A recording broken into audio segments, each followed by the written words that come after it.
আসসালামু আলাইকুম রাহমাতুল্লাহি ওয়া বারাকাতুহু।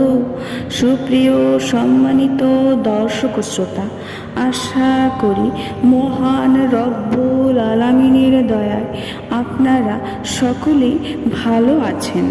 সুপ্রিয় সম্মানিত দর্শক শ্রোতা, আজকে হজরত আব্দুল্লাহ ইবনে আব্বাস রাদিয়াল্লাহু তাআলা আনহু থেকে একটি ঘটনা বর্ণনা করব। ঘটনার শিরোনাম হচ্ছে ইবনে ওমরের দৃষ্টিতে ইবনে আব্বাস। আশা করব এবং অনুরোধ থাকবে ভিডিওটি শেষ পর্যন্ত দেখার। একদা জনৈক ব্যক্তি হজরত ইবনে ওমর রাদিয়াল্লাহু তাআলা আনহুর নিকট এসে কোরআনের আয়াত এর মতলব জিজ্ঞেস করল। তিনি তাকে ইবনে আব্বাস রাদিয়াল্লাহু তাআলা আনহুর নিকট প্রেরণ করলেন। বললেন, ইবনে আব্বাসের নিকট গিয়ে জিজ্ঞেস করে আসো, তারপর আমি জবাব দেব। সে হজরত ইবনে আব্বাস রাদিয়াল্লাহু তাআলা আনহুর নিকট চলে গেল।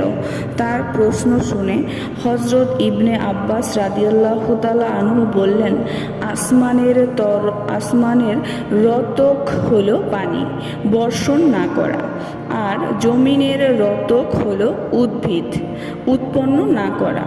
জবাব শুনে সে চলে এসে ইবনে ওমরকে এসে জানালো। এতে ইবনে ওমর রাদিয়াল্লাহু তাআলা আনহু বললেন, আসলে ইবনে আব্বাস প্রকৃত ইলম লাভ করেছেন। কোরআনে পাকের তাফসিরের ক্ষেত্রে ইবনে আব্বাসের সাহসিকতা আমাকে অবাক করত, কিন্তু এখন বুঝতে পারলাম বাস্তবে ইলম তার ভাগ্যেই রয়েছে। এরপর থেকে হজরত ইবনে ওমর রাদিয়াল্লাহু তাআলা আনহু কোরআন বিষয়ক কোনো প্রশ্নের জবাব দিতেন না। হজরত ইবনে আব্বাস রাদিয়াল্লাহু তাআলা আনহুর নিকট প্রেরণ করতেন।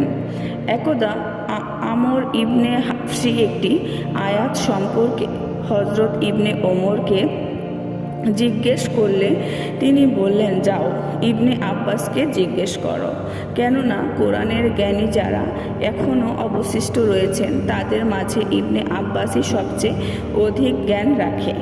সুপ্রিয় সম্মানিত দর্শক শ্রোতা, আশা করি ঘটনাটি ভালো লেগেছে। ঘটনাটি যদি ভালো লেগে থাকে অবশ্যই চ্যানেলটি সাবস্ক্রাইব করবেন, লাইক করবেন, কমেন্ট করবেন এবং বেশি বেশি শেয়ার করে দিবেন। সবাই ভালো থাকবেন। আল্লাহ হাফেজ।